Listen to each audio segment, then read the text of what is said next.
ఈ సాలార్జంగ్ మ్యూజియంకి వెళ్ళాలంటే సికింద్రాబాద్ నుంచి ఎంజీ బస్ స్టాండ్ వరకు అయితే ఎక్కాలి. అక్కడి నుంచి మనకి 1 కిలోమీటర్ వరకు డిస్టెన్స్ ఉంటుంది, నడుచుకుంటూ వెళ్ళిపోవచ్చు. మ్యాప్స్లో చూసుకోండి. ఈ మ్యూజియంకి ఎంట్రీ పాస్ తీసుకోవాలంటే ఇలాంటి స్క్రీన్స్ ఉంటాయి మ్యూజియం బయట.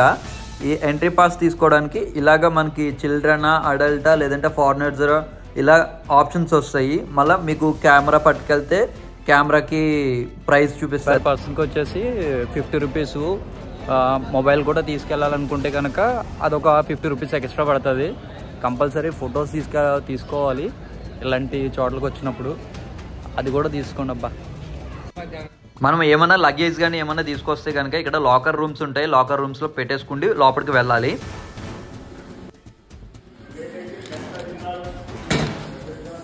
బ్యాగ్ లాకర్లో అయితే పెట్టేసాం. కీ ఒకటి ఇచ్చారు, టికెట్ ఒకటి అయితే ఇచ్చారు. ఈ రెండు అయితే మిస్ చేయొద్దు అన్నారు.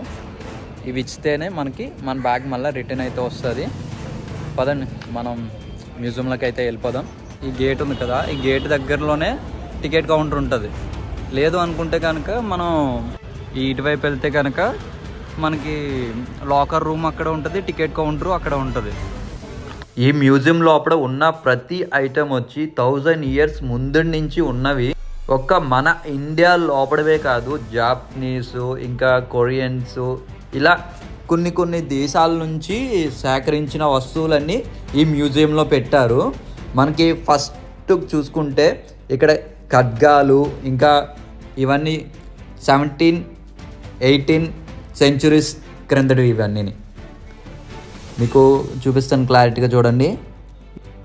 ఇవి వచ్చేసి 17th సెంచురీలో వాడినవి ఇవన్నీ. ఇవి కూడా 17th సెంచురీలో వాడినవి ఇవన్నీ. ఇంకా ఎన్నెన్నో చాలా ఉన్నాయి, చూద్దాం మనం. నాతో పాటు కూడా చూసేయండి. ఒకవేళ ఇంత దూరం రాలేకపోతే కనుక మీరు మాత్రం కంపల్సరీ ఈ వీడియోని పూర్తిగా చూడండి. ప్రతిదీ ఈ మ్యూజియంలో ఏముంది ఏంటి అనేది మీకు తెలుస్తుంది. మీరు పూర్తిగా చూడపోయారు అనుకోండి, తెలియదు. ఇక్కడ చూసారా, ఈ అంటే ఒక సేనాధిపతి వేసుకుండే షూట్ ఇది. ఒక ఇంచుమించు ఒక 50 కేజెస్ 100 కేజెస్ ఎంతో ఉంటుంది సుమారు, నాకైతే తెలీదు. ఎగ్జాంపుల్ చెప్తున్నాను మీకైతే. అంత వెయిట్ని వేసుకుండి యుద్ధాలకు వెళ్తారు. చూడండి, ఇవన్నీ యాంటిక్ పీసెస్ మాట. చిన్న కత్తులు, గొడ్డళ్ళు, ఇంకా చాలా ఉన్నాయి.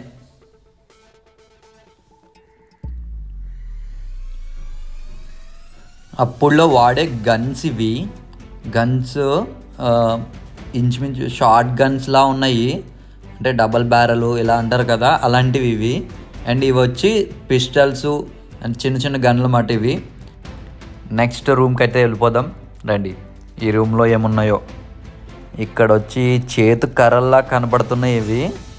చూసారా, ఈ చేతు కర్రల పైన యానిమల్స్ ఉంటాయి కదా, యానిమల్స్ ఫేస్ని ఇక్కడ చెక్కారన్నమాట. ఇవన్నీ చెక్కలు, ఇంకా మళ్ళీ వేరు ఐటమ్స్తో తయారు చేసిన ఈ చేతికర్రలు ఇవి. యుద్ధానికి వెళ్ళే ముందు ఇలాగా సూట్ ఉంటుంది కదా, అలాంటి సూట్ అది.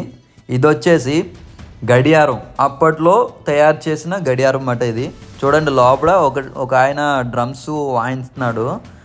అప్పట్లోనే ఇలాంటివి తయారు చేశారంటే ఇప్పుడు మిషనరీస్ ఉన్నా తయారు చేయలేకపోతున్నారు. అదేంటో చూడండి మరి.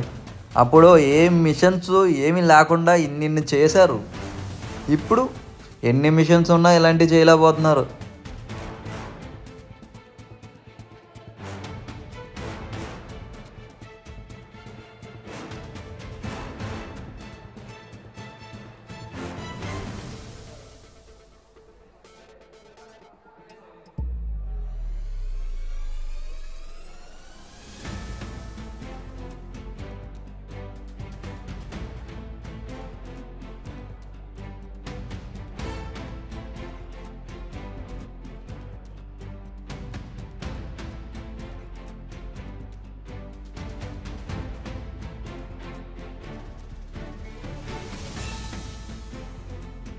అప్పట్లో వాడిన ప్లేట్స్ కానీ, ఇంకా టీకి సంబంధించిన కప్స్ కానీ ఇవన్నీ ఇక్కడే కనిపిస్తున్నాయి కదండి.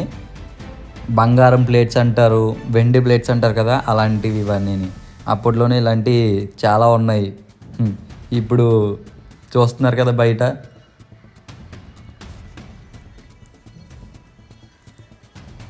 మీకు ఒక్కటి చూపిస్తా చూడండి. అప్పట్లో రాజుగారి ఫోటో మాట ఇది, ఫోటో ఫ్రేమ్ అది. ఆ ఫ్రేమ్ లోపల ఫోటో ఉంది చూసారా, ఇలా ఉండేమాట అప్పట్లోనే. నెక్స్ట్ రూమ్కి అయితే వెళ్ళిపోదాం, వచ్చేయండి. ఆ టైంలో వేసిన పెయింటింగ్స్ మాట. అప్పట్లో ఉన్న కళాకారులు ఎలా వేసేవారంటే అలా వేసేవారు. ప్రతి ఆర్ట్లోని ఏదో ఒక అర్థం ఉంటుంది అన్నమాట. ఇప్పుడు మీకు ఇక్కడ చూసుకుంటూ ఉంటే మనకి చూడడానికి చాలా బాగుంటాయి ఈ పిక్చర్స్ గట్టని, అదే మెయిన్ ఆర్ట్. మళ్ళీ ఇంకో రూమ్కి అయితే వచ్చేసాం, విక్టరీ కర్వింగ్స్ రూమ్. ఈ రూమ్లో మొత్తం అన్నీ ప్రతి ఐటము ఏనుగు దంతాలతో తయారు చేశారంట. ఎంత బాగున్నాయంటే చూస్తే మామూలుగా లేవు. ఈ చైర్లు కానీ ఇవి కూడా ఏనుగు దంతాలతోటే తయారు చేశారు. చూడండి ఎంత బాగున్నాయో. ఇదిగోండి ఫుల్ ఏనుగు దంతం ఇది. ఆ ఏనుగు దంతాన్ని చెక్కి చిన్న చిన్నగా ఎలా చేశారో చూడండి, చూసారు కదా. ఇంకా ఇవే కాకుండా వీటితోటి కత్తులు గట్రా చేశారండి. ఆ కత్తులు కూడా చూపిస్తాను ఆగండి. ఇంకోండి ఎంత క్లారిటీగా చేశారో చూసారా. ప్రతి మనిషి దాంట్లో క్లారిటీగా కనిపించేలాగా ప్రతిదీని మిషన్తో చేశారో లేకపోతే దేంతో చేశారో తెలియదు మనకి. ఇగోండి కత్తులు, ఏనుగు దంతాలతో చేసిన ఖడ్గాలు, కత్తులు ఇవి. నెక్స్ట్ రూమ్కి అయితే మళ్ళీ వెళ్ళిపోదాం. ఈ రూమ్లో వచ్చి అప్పట్లో వాడిన అంటే క్లాతింగ్ ఉంటుంది కదా, ఏమైతే వాడారో ప్రతిదీ ఉంటుంది. అంటే క్లాత్ మనకి ముట్టుకోవడానికి ఉండదు కానీ చూడడానికి ఉంటుంది. ఇక్కడ చూడండి, చూసి ఆనందించండి. చూడండి ఇంకోండి ఇది వచ్చి వెహికల్. ఇదేం వెహికల్లో నాకైతే తెలీదు, మీకు ఏమైనా తెలిస్తే కనుక కామెంట్ సెక్షన్లో కామెంట్ చేయండి. నటరాజ్.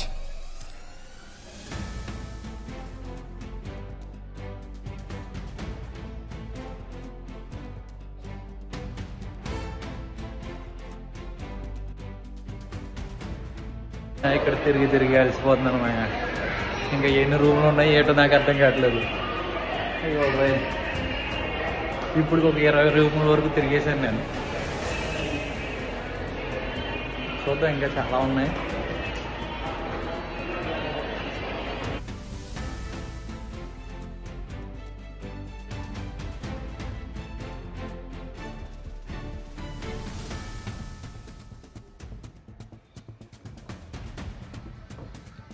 ఈ రూమ్లో వచ్చి అన్నీ చెక్కతో తయారు చేశారన్నమాట. చెక్కతో తయారు చేసిన ఫ్రేమ్స్, ఇంకా చెక్కతో తయారు చేసిన బొమ్మలు ఉంటాయి కదా, ఇవన్నీ ఎంత క్లారిటీగా ఉన్నాయంటే అంత క్లారిటీగా ఉన్నాయండి. ఈ బొమ్మలు కానీ ఇవన్నీ మామూలుగా లేవు.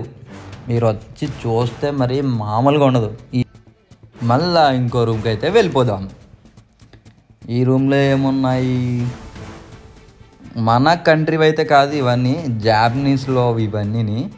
వాళ్ళు ఏ అయితే ఫర్నిచర్ ఉంటాయి కదా, ఫర్నిచర్ ఏవైతే వాడారు అంటే మన భాషలో చెప్పుకోవాలంటే డ్రెస్సింగ్ టేబుల్, మంచాలు ఇలాంటివి ఉంటాయి కదండి, అలాంటివి ఏమైతే వాడారో అవన్నీనవి. ఇంకా ఇవి కూజాలు అంటే మన పింగాణి వస్తువులు అంటారు కదా, అలాంటివి ఇవన్నీ. చూడండి ఇదిగోండి, ఇదిగో చైర్, డ్రాగన్ చైర్. అప్పట్లో వాడిన పల్లకలు ఇవన్నీని రాజుల్ని రాణుల్ని తీసుకెళ్తారు కదండి, అలాంటివి ఇవి. అంటే వెనకాల సైనికులు మోసుకుంటూ వెళ్తారు కదా, అవి సేనాధిపతులు వీళ్ళందరూ కూర్చోవడానికి కుర్చీలు. అప్పట్లో డైనింగ్ టేబుల్. ఇవి మీకు ఏమన్నా తెలిస్తే నాకైతే కామెంట్ సెక్షన్లో కామెంట్ చేయండి, నాకేంటో తెలియట్లేదు. అదైతే ప్లేట్లా కనిపిస్తుంది. నెక్స్ట్ రూమ్కి అయితే వెళ్ళిపోదాం. ఈ రూమ్లో మనకి మనం వాడిన కాయిన్లు, ఇతర దేశాల్లో వాడిన కాయిన్లు ఉన్నాయి. ఇక్కడ కనిపించేవన్నీ వరల్డ్ కాయిన్స్. అంటే అన్ని దేశాల కాయిన్స్ ఇక్కడ పెట్టారు. ఏమేమి దేశం అనేది ఇక్కడైతే మెన్షన్ అయితే చేయలేదు, చూస్తే మీకు తెలుస్తుంది. ఇవి పైన మన కంట్రీవి ఉన్నాయి, అదర్ కంట్రీస్ కూడా ఉన్నాయి. ఇవి చూడండి, అంటే అప్పట్లో చేతితో తయారు చేసిన కాయిన్స్ అవి. మ్యూజియం మొత్తం తిరిగేసి వచ్చేసిన తర్వాత మన బ్యాగ్ మళ్ళీ తీసుకోవడానికి అయితే వచ్చాము. ఆయన టికెట్ చూపిగానే వెళ్ళి బ్యాగ్ తెచ్చేసుకోమ్మా, అప్పుడు ఇవి అన్నారు. మన బ్యాగ్ అయితే తీసుకుంటున్నాము. మీరు అక్కడ ఇక్కడ ఇలాంటివి చేయకండి, బ్యాగ్ అక్కడ పెట్టడం ఇక్కడ పెట్టడం అలాంటివి చేయకండి. 20 రూపాయలు అంతే, మంచి లాకర్ ఇస్తారు, మంచిగా రెస్పాన్స్ ఉంటుంది ఇక్కడ మొత్తం. ఇంకోండి కీ అయితే ఇచ్చేసాము, ఆ టికెట్ కూడా ఇచ్చేసాము, అయిపోయింది. మనం బ్యాగ్కి మన ఛానల్ ఎవరైనా సబ్స్క్రైబ్ చేసుకోకపోతే వారు సబ్స్క్రైబ్ చేసుకోండి. అలాగే పక్కనున్న బెల్ ఐకాన్ క్లిక్ చేయడం ద్వారా నేను చేసే ప్రతి వీడియో మీకు నోటిఫికేషన్ వస్తుంది.